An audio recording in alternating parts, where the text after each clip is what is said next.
씻었음을 고백하고 확신을 주는 찬양이었습니다. 할렐루야. 이제 이번 돌아오는 주간에는 추석이 이렇게 되어 있습니다. 추석은 가족 전도에 좋은 그런 날이 되기를 바라고요. 그래서 아울러 여러분에게 새벽기도, 추석 연휴 기간에는 새벽기도를 놓지 않으셔도 되고, 추석 당일날은 금요일이지 않습니까? 금요 기도에도 자율적으로 하도록 그렇게 하겠습니다. 그래서 여러분 참고하셔서 새벽 추석 연휴 기간을 가족과 함께 소중한 시간을 잘 나누시기를 바랍니다. 오늘 본문의 말씀을 이렇게 보면 우리는 본문 17장, 민수기 17장 전장을 다 읽었는데, 이 본문을 이해하려 그러면 16장을 집에 가서 읽어 보셔야 될 거예요. 16장에 한 사건이 일어나게 되는데, 그 사건은 같은 레위 지파였던, 즉 말하자면 모세와 그리고 아론도 레위 지파인데, 이 레위 지파였던 그 집안 안에서 언제나 모세와 아론을 시기 질투하던 사람이 있었습니다. 그 사람이 누구냐면 고라라고 하는 사람이죠. 이 고라의 후손들, 그리고 고라의 이 족장 밑으로 있는 이 사람들이 굉장히 오랫동안 모세와 아론을 이렇게 강야 생활 내에 이렇게 괴롭히게 되거든요. 그런 가운데서 급기야 이제 이 고라라고 하는 이 사람이 어떻게 했냐면 250명의 족장들을 선동했어요. 그리고 꼭 뭐 모세하고 아론만 통해서 우리가 하나님을 만나야 되느냐? 우리도 레위 지파인데 하나님 같이 만날 수 있지 않느냐? 그러면서 이제 그런 어떤 의도나 그런 계획들이 선동이 먹혀가지고 250명의 족장이 몰려와가지고, 그리고 그게 따르는 사람들이 분향을 하기 위해서 범죄단에 그걸 드리기 위해서 몰려오는 상황이 이렇게 발생하게 된 거예요. 그런 가운데 하나님께서는 그것을 용납하지 않으시고 어떻게 하느냐면은 그 고라의 후손들, 이 시점이 이제 광야 생활 38년 차인데, 그러면 어느 정도 하나님의 뜻과 하나님의 의도와, 그리고 또 생각해 보면 하나님께서 모세와 아론을 통해서 무슨 일을 하고 계시는지를 알고 있을 법도 한데 여전히 포기하지 못하는 이 고라의 그런 어떤 삐뚤어진 마음이 어떻게 하느냐면 그런 반란을 일으키게 만들어요. 그래서 그게 무시무시한 일이 벌어지게 되죠. 땅이 입을 벌려가지고 고라의 후손들을 다 삼켜버립니다. 그 안에 있는 식솔들과 그리고 재산들과 물건들까지도 한꺼번에 땅이 벌려서 다 삼켜버리는 그런 일이 벌어져요. 그뿐 아니라 그 고라의 생각에 찬동했던 그런 사람들을 14,700명이 그날의 전염병으로 죽게 되는 일이 벌어지게 됩니다. 그리고 난 다음에 하나님께서는 이제 그와 같은 일이 다시 일어나지 않도록 하기 위해서 질서를 세우기 위해서 한 가지의 방법을 제시합니다. 그게 뭐냐면은 각 지파, 12지파의 족장들의 지팡이를 갖다가 지성소 안에 있는 언약궤 앞에다 갖다 놓아라. 그럼 내가 그걸 통해서 하나님이 내가 누구를 선택해서 이 제사장으로 삼았는지를 명백하게 보여주겠다 하며, 그 12지파의 족장들의 지팡이를 가져올 때 그게 레위 지파의 지팡이는, 족장의 지팡이에다가는 아론이라는 이름을 쓰라고 그렇게 이야기합니다. 그래서 아론의 이름을 쓰고 그 족장들의 지팡이를 가져오게 된 것이죠. 이 족장의 지팡이라는 것은 지휘권을 이야기하는 것이고 지도자의 상징이기도 합니다. 그래서 족장의 지팡이는 굉장히 물길을 찾는 일에도 쓰기도 하지만, 이 족장들의 지팡이는 굉장히 아주 의미 있는 그런 물건이죠. 제가 첫 번째 성지순례를 갔을 때 호텔 로비에 이 족장의 지팡이를 파는 게 있더라고요. 그래서 그걸 하나 살까 막 고민하다 그냥 왔거든요. 저도 뭐 지팡이 그거 하나 싣고 다니면 또 너 알아줄란가 싶어가지고 살까 막 했는데, 그게 아주 멋스럽게 생겼습니다. 이렇게 뭐 우리나라 산신령 지팡이처럼 이렇게 뭐 큰한 것도 아니고 딱 이렇게 허리 높이 정도는 그런 나스막한 지팡이에요. 그러나 이제 그게 물어보니까 그 족장이 지팡이라 그렇게 얘기하더라고요.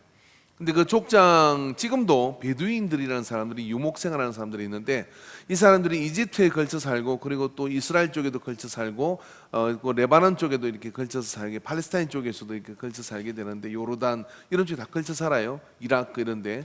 그렇지만 그들은 그들 나름대로의 어떤 족장 문화가 분명히 있습니다. 그래서 1년에 한 번 어디서 모이냐면 그 광야지대인 이집트 그 시나이 반도 그쪽 골짜기에서 한번 다 이 족장들을 족장 회의가 있다 그래요. 그래 모이면 이제 그 지팡이를 들고 각 지파별로 어쩌면서 그들의 이제 족속을 따라 그 쓰는 두건이나 이런 것들이 조금씩 차이가 있는데, 그때 이제 족장 지팡이를 들고 오는 겁니다. 들고 와서 거기서 모여서 이런 회의를 한다 그래요.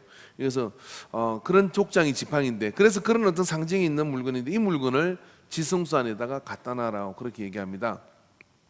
다시 말하면 하나님께서 모든 지휘권을 이제 지성소 안으로 이렇게 반환받는 것이죠. 반환받고 난 다음에 여기에서 하나님인 내가 누구와 이와 같은 일들을 할 것이냐 하는 제사장의 직분을 누구에게 준 것인지 이미 아론을 지명해서 준 것이지만, 그들이 그걸 받아들이지 않고 그렇게 하니까 그런 어떤 일을 통해서 어떤 결정을 다시 보여주려고 하는 겁니다. 그렇게 해서 지팡이를 갖다 놨는데 하룻밤 자고 났더니 이 지팡이가 말입니다. 그 중에 지팡이 하나가 막 싹이 나고, 그 다음에 그 싹이 난 데다가 살구가 있는, 살구 좋아하시잖아요, 그죠? 살구가 딱 맺히게 된 거예요. 그래서 그걸 보고 모세가 나가서 각 지팡이의 주인들은 자기 지팡이를 찾아가라고 그렇게 얘기합니다. 그랬을 때 아론의 지팡이에는 그렇게 싹이 나고 살구가 난 것을 보고 부인할 수 없는, 저 뿌리도 없고 38년 동안에 말라 있었던 이 마른 막대기 같은 나무가 거기에서 싹이 나고 그리고 열매가 맺혀졌으니 하나님의 초자연적인 역사라고밖에 말할 수가 없는 것이죠. 그래서 그 지팡이는 족장이 가져가는 것이 아니라 지성소 안에다 보관해 두고 하나님께서 이런 결정을 하셨다는 것들을 알게 하도록 하는 그런 사건이 오늘 이 본문 이 민수기 17장 안에서 이렇게 설명되어지고 있는 겁니다. 자, 우리가 그런 것들을 볼 때, 저는 어릴 때 이 말씀을 들을 때 이런 생각을 했어요. 모세의 지팡이가 낫지 않은가? 왜 이게 좀 바뀐 것 같다. 모세가 지도자이고, 근데 법궤 안에다가 아론의 싹난 지팡이가 있다는 거예요. 꼭 아론의 싹난 지팡이라 그래요. 저는 말씀을 보니까 아론의 싹이 나서 열매 맺힌 지팡이였어요, 그렇죠? 이 열매라는 단어를 좀 까먹고 아론의 싹난 지팡이가 있다, 그랬어요. 왜 아론의 싹난 지팡이를 왜 걷어 다녔을까? 모세가 지팡이도 뽀대나잖아요. 왜냐하면은 홍해도 쫙 가르고 그 다음에 반석을 쳐서 물을 내기도 하고, 그 지팡이가 훨씬 더 이 법궤 안에 있어야 되는 거 아닌가 하는 그런 생각을 했는데, 사실 이 아론이라는 사람은 어떻습니까? 실수가 많고 굉장히 허물이 많은 사람이죠. 왜냐하면 모세가 십계명을 받으러 시내산을 올라갔을 때 그는 백성들의 위협에 못 이겨서 어떻게 합니까?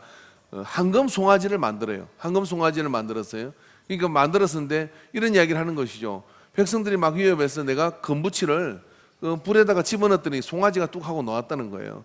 이게 모세한테 그렇게 택도 없는 거짓말을 했습니다. 근데 사실은 위협이 못 이겨서 황금 송아지를 만들었어. 이것이 너희들을 애굽에서 인도낸 하나님이다. 이게 말하면 하나님의 행상을 짐승 행상으로 바꾼 용서받지 못할 죄를 지은 겁니다. 그런데 이 아론은 말입니다, 거기서 버림받지 않습니다. 근데 아론에게는 또 아들들이 있었어요. 그 아론의 제사장 직분을 통해서 이제 아들들 있었는데 아들 교육을 잘못 시켜가지고 민수기 3장 4절부터 보면은 나답과 아비후는 시내 강야에서 여호와 앞에서 다른 불을 들이다가 여호와 앞에서 죽어 자식이 없으며라고 얘기를 했어요. 그러니까 이 아들들의 자식이 없었다 이 이야기예요. 아론의 자식이 없었다는 얘기가 아니라, 그러니까 그 아들이 제사장직을 이렇게 이임받아 가지고 했는데 그것을 말입니다. 아들들이 어떻게 했냐면 교육을 잘못 받아 가지고 다른 불 가지고 꼭 그 불로 가지고 해야 되는데 다른 불 가지고 대충 이래도 되지 않을까 하다가 그 자리에서 적사를 해버린 겁니다. 그러니까 어떻게 생각하면 아론은 하나님에 대해서도 상처가 있을 수 있고 그만한 일로 죽이십니까? 또 한쪽에서는 어떻습니까? 아들 교육을 잘못 시켜서 그런 일이 벌어진 것이죠. 자, 그렇다고 할 때 여러분, 고라라고 하는 이 사람은 레이지파고 그리고 또 같은 어떤 학렬에 있는 사람이 고라고 볼 때는 아론이 대단히 부족해 보이는 겁니다. 저렇게 실수투성이고 또 저렇게 허물투성인 사람을 계속 우리가 제사장이라고 봐야 되느냐 하는 어떤 그런 의구심이 결국 어떻게 됩니까? 다른 250명의 족장들을 움직이는 그런 이유가 됐던 것이죠. 그래서 38년쯤 이제 2년을 앞두고 있는 겁니다. 2년을 38년 됐을 그때에 이 고라는 본격적인 어떤 그런 이제 제사장 쟁탈전을 벌이게 되는 것이죠. 제사장 쟁탈전을 벌이고 사람들의 등에 있고서 그렇게 쟁탈전을 벌이는 그런 일이 이렇게 일어나게 된 겁니다. 어떻게 생각하면 이 아론과 고라를 비교해 볼 때 고라는 굉장히 완벽한 사람이었을 수도 있고요. 또 38년 동안이나 그렇게 쭉 따라다니면서 나름 어떤 불만을 가지고 이렇게 했지만 함께 했던 사람이기 때문에 어떤 면에서 리더십으로 따지자 그러면은 250명의 족장을 통솔할 정도의 그런 어떤 강력한 리더십이 있는 고라 아니겠습니까? 근데 하나님께서는 이 고라를 땅에 삼켜서 집어삼켜버리게 합니다. 그리고 오히려 황금 송아지를 만들었고, 그리고 또 자식 교육을 잘못 시켰다고 생각하는 이 아론을 여전히 선택하고 계시다는 것을 우리에게 보여주고 있어요. 그래서 인생은 참 알 수가 없습니다. 어떤 면에서 생각하면 불공평하다 할 정도로 참 알 수가 없는 것 같아요. 자, 그런 하나님의 선택, 이 하나님의 선택의 증거가 뭐냐면 지성산에서 아론의 지팡이에 열매가 맺히도록 해주셨다는 거예요. 5절의 말씀을 보면 이렇게 말씀합니다. 내가 택한 자의 지팡이에는 싹이 나리니 이것으로 이스라엘 자손이 너에게 대하여 원망하는 말을 내 앞에서 그치게 하리라. 그들이 무슨 원망을 했을까요? 근데 원망한 말을 이상 그치도록 종지부를 찍겠다라고 얘기하고, 싹이 난 정도가 아니라 거기에 열매가 맺히도록 해 주셨다고 하는 겁니다.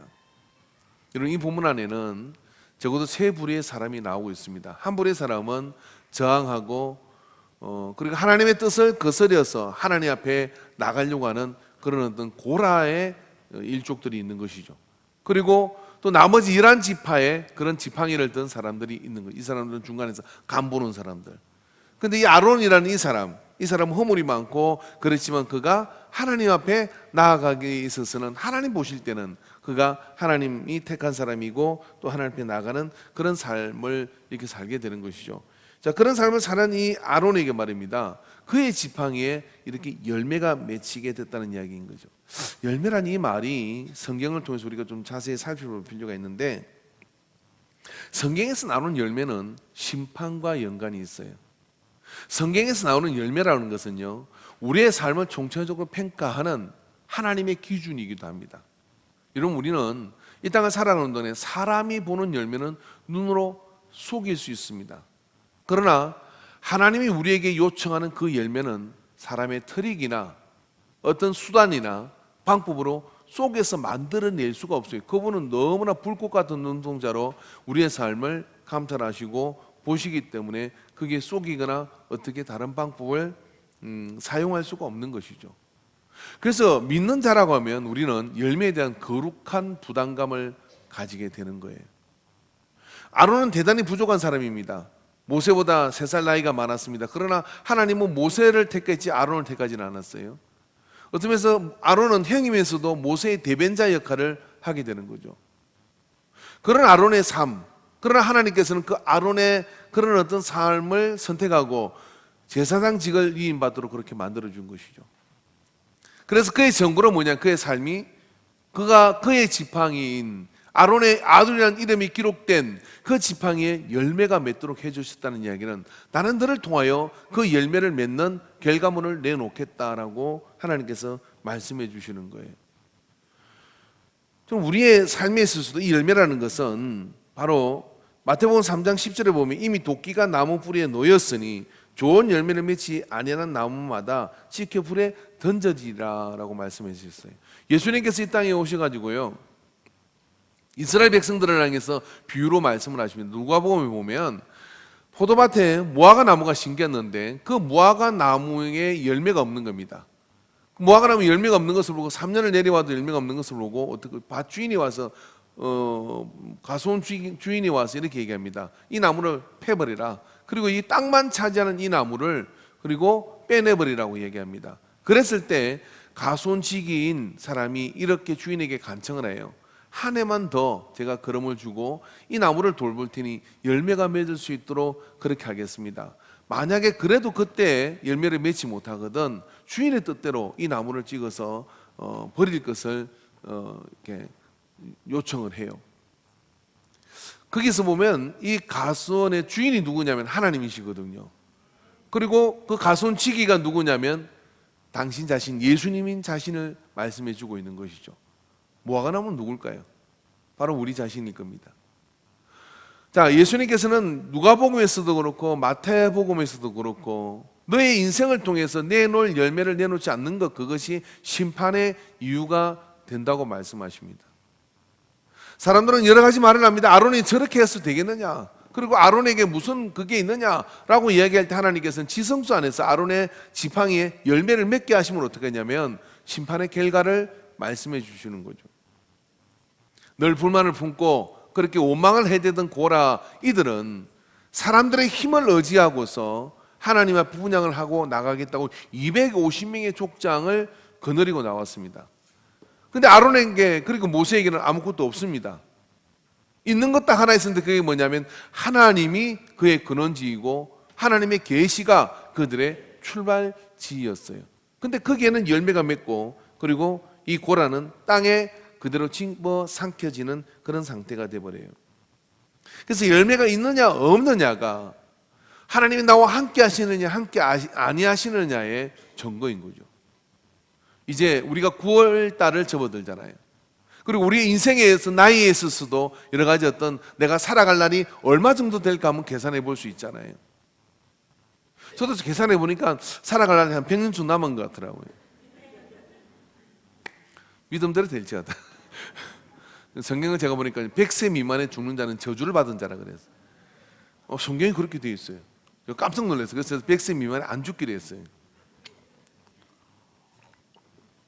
여러분 아멘 하면 여러분도 그렇게 될 줄 믿어요.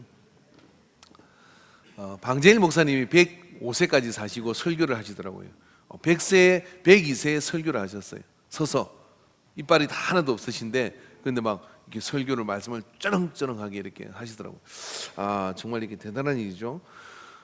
자, 근데 그렇게 살아갈 날을 계산하면서 우리는 뭘 계산해야 되느냐면 내가 얼마나 남았을까 생각하고 남아있는 동안에 내가 어떻게 좀 돈을 더 벌어볼까? 이게 가장 어리석은 사람이에요. 남아있는 동안 내가 이제 있는 돈을 어떻게 쓸까? 이게 그래 좀 지혜로운 사람이에요. 그러나 우리가 계산해야 될 건 뭐냐면 남아있는 나의 시간을 통해 나는 하나님께서 내게 주신 그 시간 속에서 내 인생 전체를 통해서 나는 영혼의 열매를 주님이 내게 보여달라고 하는 그 열매를 얼마나 준비했느냐는 꼭 물어보셔야 돼요. 만약 우리가 이 질문을 피해가고 이 질문을 회피한다 그러면 열심히 강약 38년을 따라왔지만 땅이 집어삼켜서 들어가는 고라의 후손과 같을 수밖에 없어요. 그러나 아론은 어떻게 됩니까? 아론은 자기의 어떤 건거나 이런 것들을 하나님에게 주기 때문에 그런 열매를 맺는 쌍난 지팡이를 가지게 되었던 것이죠. 열매는 여러분 철저하게 성경은 우리에게 요구하는 하나님의 요청이고 주님도 누누이 걸쳐서 말씀하고 계십니다. 마태복음 7장 16절부터 말씀 한번 띄워주실래요? 한번 읽어봅시다. 다 같이 16절부터 19절까지 우리가 두 눈으로 똑바로 읽기를 바랍니다. 그들의 열매로 그들을 알지니 가시나무에서 포도를 또는 엉겅퀴에서 무화과를 따겠느냐? 이와 같이 좋은 나무마다 아름다운 열매를 맺고 못된 나무가 나쁜 열매를 맺나니 좋은 나무가 나쁜 열매를 맺을 수 없고 못된 나무가 아름다운 열매를 맺을 수 없느니라. 아름다운 열매를 맺지 아니하는 나무마다 지켜 불에 던져지느니라. 지켜 불에 던진다는 얘기가 어떤 얘기겠어요?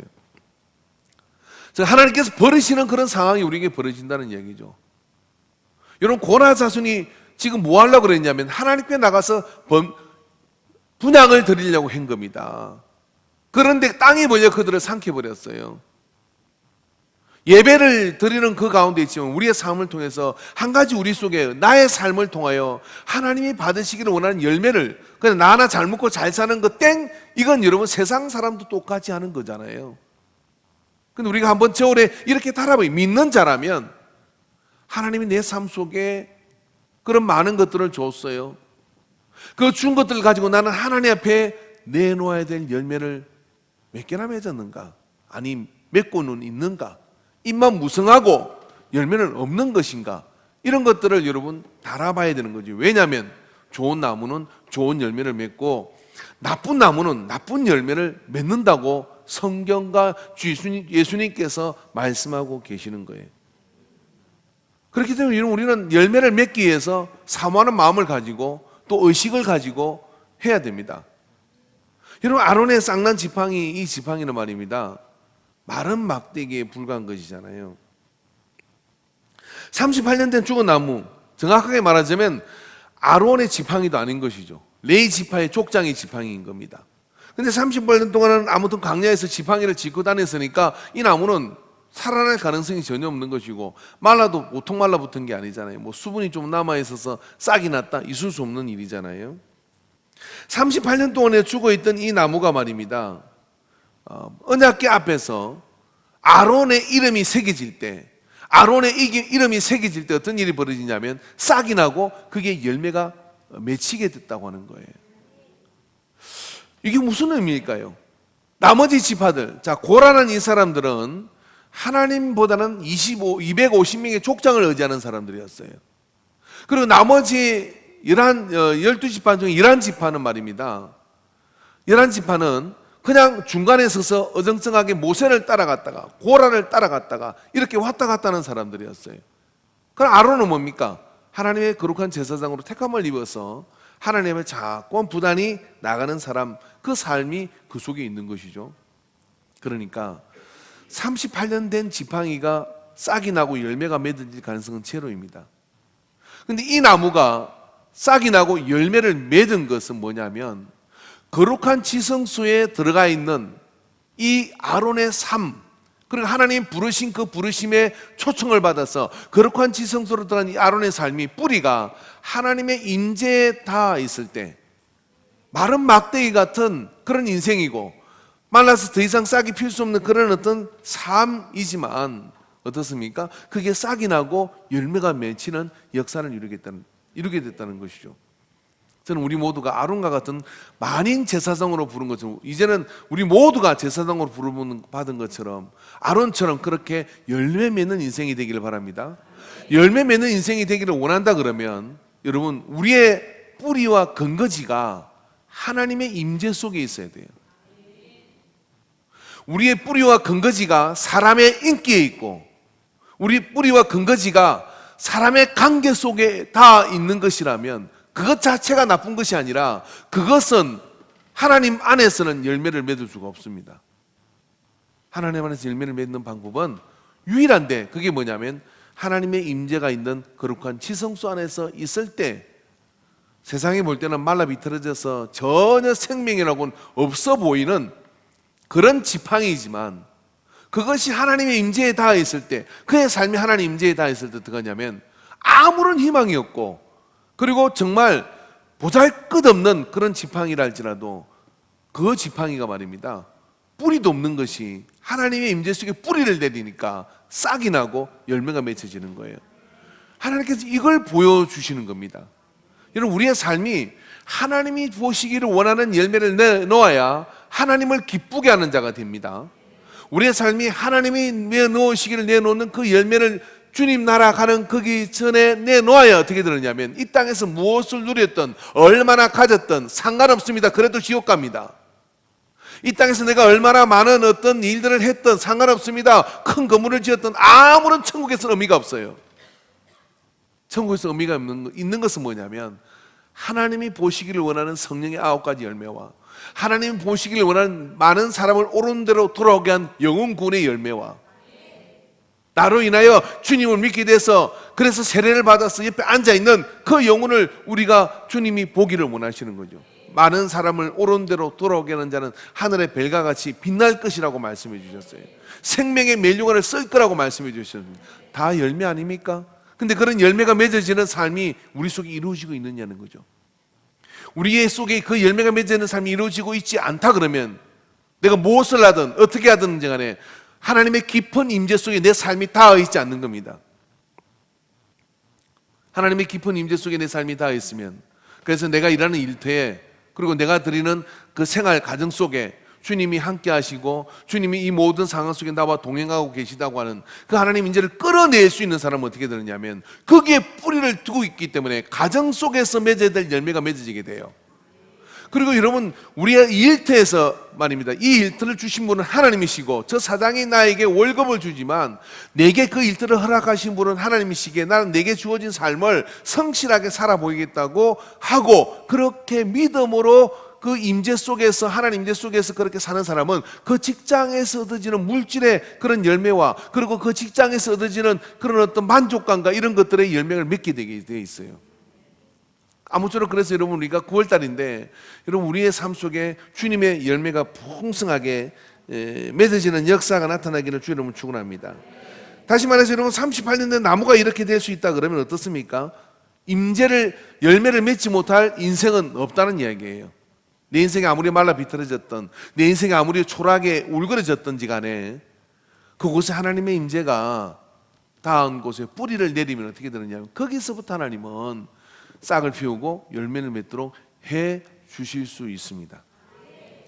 여러분, 사라가요, 하나님께서 와서 네가 아들을 낳을 것이다라고 얘기할 때 피 하고 웃었어요. 네가 웃었어 하고 하나님께 다시 확인했어요. 아니, 나 안 웃었다고 또 했어요. 근데 웃었잖아.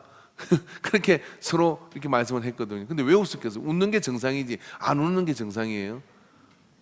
자기가 자기를 아는데, 예? 그죠? 뭐 여자로서의 모든 그것이 끝나버렸는데 예? 그죠? 갱년기 지나면서 고통 다 겪고 그 다음에 갱년기 다 끝났더니 이제 와서 애 낳으란다고 말이 돼. 주려면 빨리 줘야죠. 그잖아요, 그죠? 뭐 갱년기 고통 아세요? 제가 갱년기 고통 때문에 상당히 고통을 당합니다. 간접적으로 뭐 덥다 했다 춥다 했다 덥다 했다 종잡을 수가 없어요. 예. 예, 그런데 말입니다. 그래, 아들을 낳을 것이라 하니까 무슨 마른 막대기에 싹이 납니까? 이렇게 된 거죠. 근데 사람으로는 할 수 없으되 하나님은 할 수 있느니라. 그리고 하나님이 어떻게 합니까? 기필코 기어코 사라에게 애를 낳게 합니다. 사라는 나름의 해석을 하죠. 아, 이게 하갈을 통해서 알을 낳는다는 생각인가 보다. 그래서 하갈에게 자기 남편을 양보하잖아요. 그래 이스마엘을 낳잖아요. 이스마엘 낳더니 나중에 하갈이 또 어떻게 합니까? 예? 사라를 무시를 해요. 그래가지고 또 쟤 때문에 못 살겠다. 하나님이 주는 열매하면 여러분 취하지 마시기를 바랍니다. 할렐루야. 자, 그래서 사라 역시 그렇게 이야기한 것이죠. 그러나 어떻게 됐습니까? 하나님 반드시 모든 소망이 끝난 사라를 통해서 그게 싹이 나고 열매가 맺는 자식을 낳도록 그렇게 해주신 줄로 믿습니다. 여러분, 이걸 통해서 우리는 뭘 볼 수 있습니까?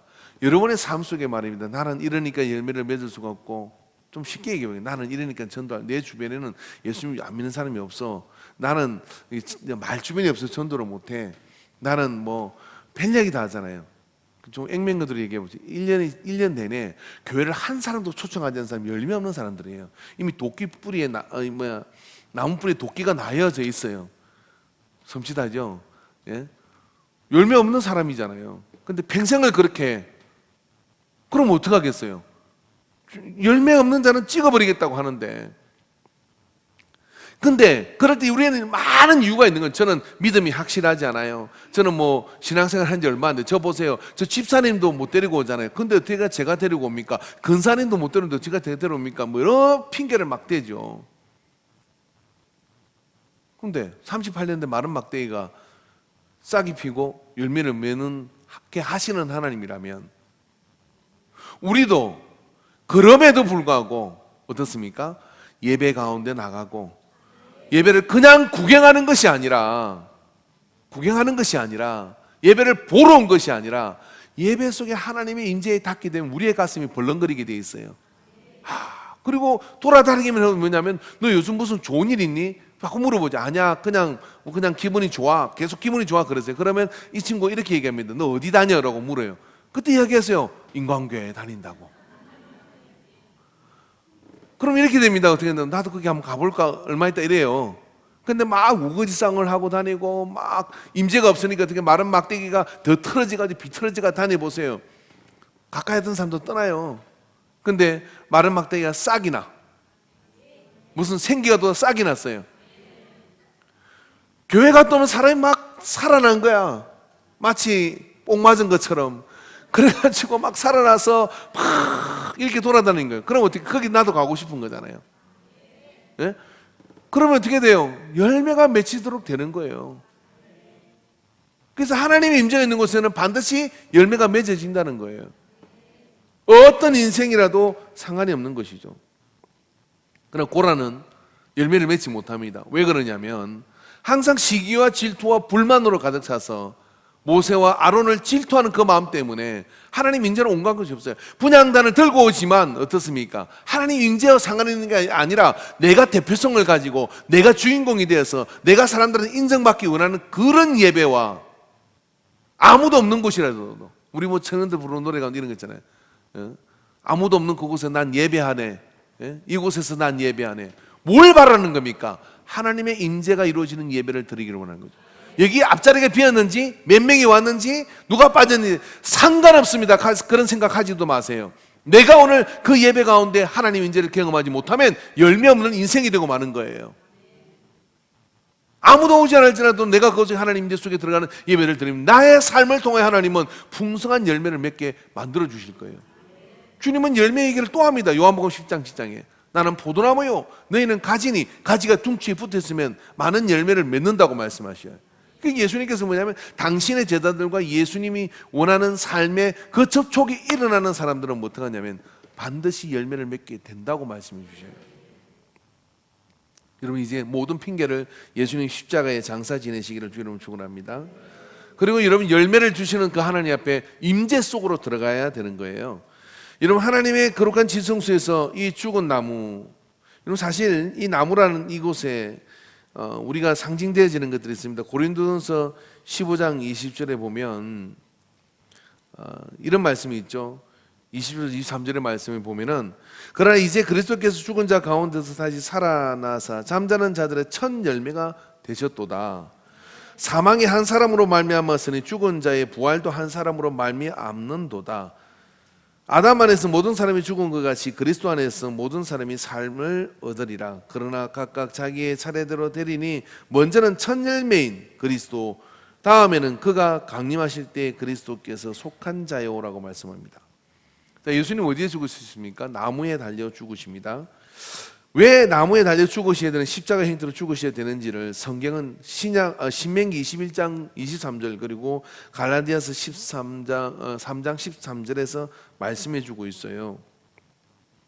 신명기 21장 23절에 보면 그 시체를 나무 위에 밤새도록 두지 말고 그날에 장사하여 내 하나님 여호와께서 내게 기업으로 주시는 땅을 더럽히지 말라. 나무에 달린 자는 하나님께 저주를 받았음이니라. 갈라디아 3장 13절에 보면 같이 읽읍시다. 시작. 그리스도께서 우리를 위하여 저주를 받은 바 되사 율법의 저주에서 우리를 속량하셨으니 기록된 바 나무에 달린 자마다 저주 아래 있는 자였음이니라. 어쩌면 나무 자체를 볼 때는 아론 네 지파 이 지팡이는 열매를 맺거나 싹을 틔우거나 할 수 없는 생명이 끝난 나무입니다. 나무가 열매를 맺을 수 없으면 이제 기구로 쓰일 수밖에 없는 것이죠. 그런데 이런 살아있는 이파리가 나고 열매가 맺는 나무하고 이렇게 그냥 목각으로 다듬어진 나무하고 생명력은 전혀 차이가 나는 것이죠. 건너갈 수 없는 강을 건너가 버린 것이죠. 여러분 이게 여러분 잘 이해되실지 모르지만 제가 이 본문을 설교하면서 제가 왜 이 본문을 선택했습니까? 하나님께 수차 물어봤어요. 그리고 제가 솔직히 다른 사람 설교도 한번 이렇게 뒤져봤거든요. 이거 보면 무슨 설교를 했나? 별다른 내용이 없더라고. 내용이 없고 또 설교가 이상해요. 납득이 안 돼요. 제가 기도하면서 이 부분을 포기하셨는데 이해가 되시면 그냥 들으시고 안 되면 그냥 뭐 안 들으셔도 돼요. 제가 발견한 건 뭐냐면 이거예요. 이게 이미지적으로 설명을 할게요. 이 나무는 38년 동안이나 그냥 지팡이에 불과 마른 막대기예요. 어쩌면 우리 인생이죠. 근데 우리 이런 인생이 말입니다. 하나님의 임조 속에 들어가서 우리가 예수 그리스도가 나무에 달린 자마다 저주를 받은 자인 거죠. 이 나무가 열매를 맺지 못하고 싹을 틔지 못하는 건 뿌리가 끊어진 저주가 있는 거예요. 그리고 이제 더 이상 수액이나 그런 것들을 받아들일 수 없는 상황에 빠져버린 겁니다. 우리의 죄가 하나님과 우리 사이에 단절을 낳게 된 것이죠. 그런데 신기한 일이 벌어진 겁니다. 이 나무에 적어도 여러분 구약의 내내 나무에 달린 자마다 저주를 받은 자라고 하는 이 말씀처럼 십자가의 행틀이 있던 AD 2000년 전 이 십자가에 달린 사람들은요 저주받은 사람들이었어요. 그래서 사람들이 지금 우리는 교회당 십자가를 이렇게 쓰잖아요.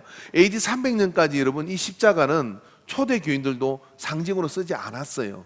왜냐하면 저걸 보면 몸소리가 쳐지는 거예요. 누가 그러겠어요, 여러분? 한번 생각해 보세요. 여러분 집에 우리나라 사형 제도에는 오락줄을 갖다가 이렇게 벽에다가 야 멋있다고 그 아침마다 일어나서 그걸 보면서 은혜로다 그런 사람이 있겠어요? 집에 뭐 문 앞에 그런가 그러면 당장 방송에 나올 거예요. 저 집은 이상하다. 그랬던 게 여러분 초대교회예요. 그래서 겨우 300년이 지난 다음에 어떻게 하냐면 지난 뒤에 이제 이 사형제도가 폐지되고 그 다음에 이제 예수님 우리 믿는 자들의 심벌로서 십자가라는 게 사용되게 되는 거예요. 그럴 정도로 이것은 저주의 상징이었습니다. 근데 그 저주의 상징인 그곳에 인류 전체가 로마의 영향이 미치는 모든 곳에서는 이 십자가는 저주의 상징이었는데 거기서 예수님이 죽으셔요. 예수님이 죽으시고 난 다음에 사태의 반전이 일어납니다. 나무에 달린 데서 저주받은 그 주님이 저주를 받으시려고 죽으신 거죠. 그 저주를 받으시는 걸 통해 우리 인류의 모든 저주를 걸머지시고 그곳에서 죽어주심으로 인해서 이제 그를 믿는 자들은 거기서 열매를 맺을 수 있는 길이 열리게 된 줄로 믿습니다. 뿌리가 살아나는 것이죠. 하나님의 거룩한 임재로 들어갈 수 있는 뿌리가 살아나는 겁니다. 그래서 주님께서는 어떻게 하셨느냐면은 십자가에서 죽으시는 그때 성전에 있는 지성소와 성소를 가리는 휘장을 위에서 아래로 찢으셔요. 이 십자가 골고다가 여기 있으면 맞은편에 예루살렘 성전이 있었는데 운명하시는 그 순간에 무슨 일이 벌어지냐면 예루살렘 성전의 휘장이 위로부터 아래로 찢어지는 거예요. 찢어지고 거기에 길이 열리게 되는 겁니다. 이게 뭐예요? 주님께서 이루는 오솔길이에요. 누구든지 이제는 그를 믿는 자는 거룩한 지성소로 들어가 하나님을 만날 수 있는 임재의 길이 열리게 된 것이죠. 반대로 이야기하면 마른 막대 같은 인생이고 그리고 저주받은 인생이고 저주받은 목각에 불과한 그 상징이랄지라도 이제 예수님을 믿으면 예수님이 사망의 근세를 깨시고 부활의 첫 열매가 되신 것처럼 우리의 삶에 열매를 맺도록 모든 막힌 통로들을 열어주심을 믿으시기 바랍니다. 그렇게 열매 맺는 인생이 되려고 한다면 두 가지를 기억합니다. 하나는 뭐냐면 하나님의 임재에 이르는 곳으로 들어가야 된다. 그 하나님 임재의 길로 들어가는 그 길을 누가 열어주셨다? 나무에 달려서 저주를 받아 죽으신 예수님이 우리에게 이제 그 임재 속에 들어가 열매 맺을 수 있는 길로 열어주신 겁니다. 그래서 나는 포도나무라고 말씀하여 주시는 거예요. 그래서 우리가 어떤 상황에 있든 어떤 잘못을 했든지 어떤 그런 문제 속에 있든지 간에 이제 그것을 다 오늘 찬양한 것은 주의 은혜로 우리가 용서받은 것처럼 말입니다. 우리가 주님 앞에 고백하고 그리고 주님 앞에 그 임재 속에 들어가면 그렇게 저주받은 상징이 있던 나무가 주님이 내게 임재하심으로 인해서 내가 이제 생명을 잉태할 수 있는 그런 열매 맺는 자와 열매 맺는 삶이 되는 변화가 그 속에서 일어나게 되는 거예요. 하나님께서는 오늘 이 성막의 사건을 통하여 대제사장이신 예수 그리스도 그리고 여러분 그 아론 이 제사장인 이 아론의 회복 그렇게 실수가 많고 어떤 면에서는 황금 송아지를 만드는 그런 잘못을 저질렀지만 그 아론의 쌍난 지팡이를 통하여 열매를 맺도록 해주신 하나님께서 오늘 우리의 삶도 그렇게 열매를 맺도록 역사해 주실 줄로 믿습니다. 오늘 그 믿음을 가지고 여러분 우리가 나는 어떻게 열매를 이렇게 못 맺을까라고 생각할 게 아니라 이제 내가 하나님의 주님을 믿음으로 하나님의 임재 속에 들어가면 자연스럽게 열매를 맺는 그런 삶이 되는 겁니다. 우리가 열매를 탐하는 그런 마음을 가질 때 우리는 선악과를 먹게 돼요. 그런 열매를 탐하는 것이 아니라 하나님의 거룩한 임재를 탐하고 그리고 주님이 나와 함께 하심을 사모하고 예배 시간에 꼬박꼬박 졸지 마시고 눈 크게 뜨고 임재를 사모하고 그리고 기도 시간에 막 이렇게 하지 말고 주여 하고 사모하고 그래서 찬양을 불러도 그냥 부르는 게 아니라 하나님의 거룩한 임재를 갈망하면서 찬양하고 그렇게 여러분 살면 어떻게 되느냐면 절로 가시를 맺느니라. 포도 열매가 절로 맺히는 것처럼 맺혀지는 역사가 예수님 안에서 임재 안에서 일어나게 될 줄로 믿습니다. 할렐루야.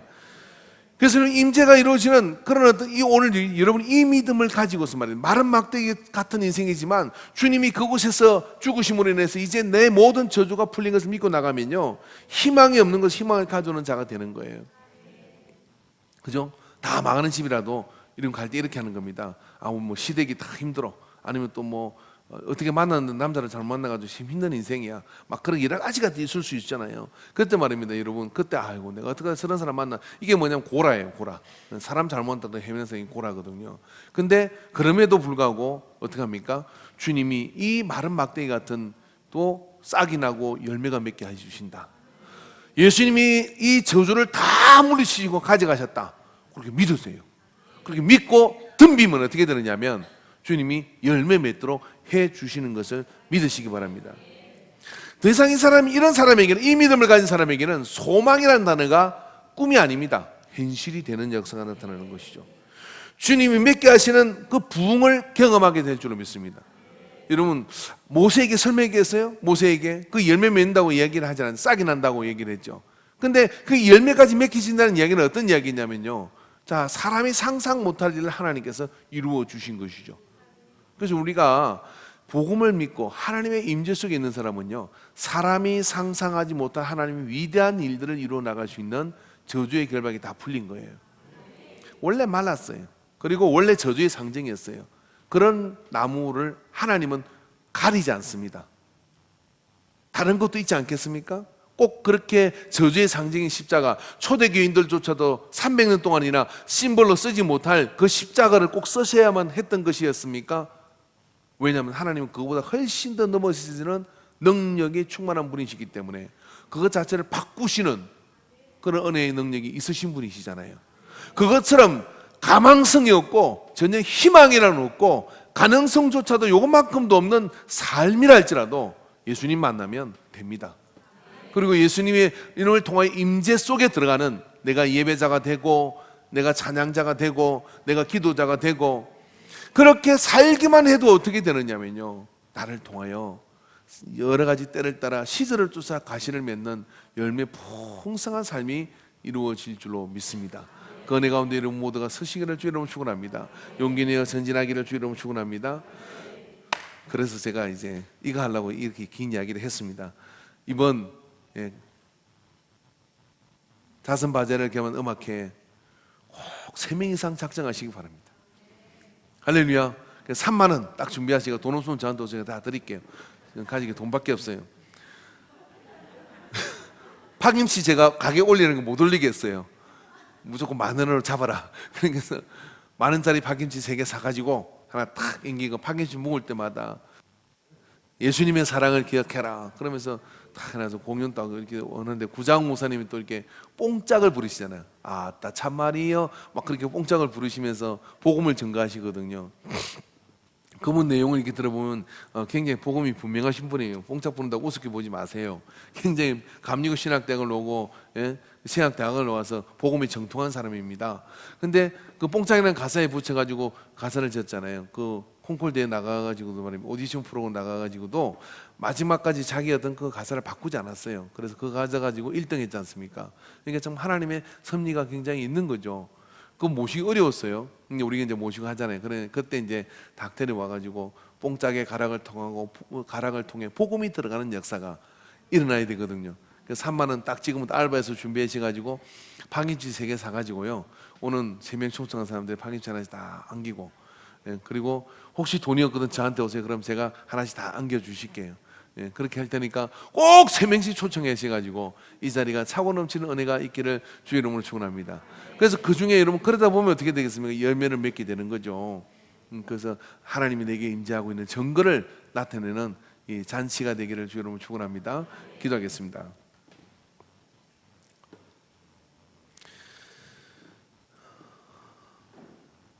그저 들고 다니는 지팡이였습니다. 그러나 아론의 지팡이는 달랐습니다. 아론의 이름이 새겨지는 순간 그의 삶이 거기에 녹아들었고 실수도 많고 허물도 많은 그런 우리와 비슷한 삶이었지만 하나님이 아론을 택하셔서 그의 삶이 임재에 닿아 있을 때 그의 지팡이는 싹을 틔우고 열매를 맺어 하나님 주시는 거룩한 제사장의 자리를 얻게 됩니다. 주여, 오늘 우리의 삶 가운데서 참으로 마른 막대기 같고 십자가 같은 버려진 상징이었으나 주님이 우리 삶에 오셔서 생명을 주신 것을 기억하게 하여 주시옵소서. 그 믿음으로, 그 은혜로 우리의 삶을 다시 돌아보고 나 같은 것 아니라 바로 나를 통하여 풍성한 열매를 맺어 하나님의 나라를 이루어갈 것을 확신하고 소망을 품고 믿음으로 일어나게 하여 주시옵소서. 하나님의 방법과 하나님의 선하신 역사하시면 우리는 다 가늠할 길이 없습니다. 하나님의 신묘막적하신 계획하시면 우리는 다 헤아릴 길이 없습니다. 하나님께 전적으로 내어 맡기고 나아가오니 거룩한 지성소에 찢어진 그 막 사이로 주님을 배우게 하옵소서. 예수님의 이름으로 기도합니다. 아멘. 우리 찬양 드리도록 하겠습니다.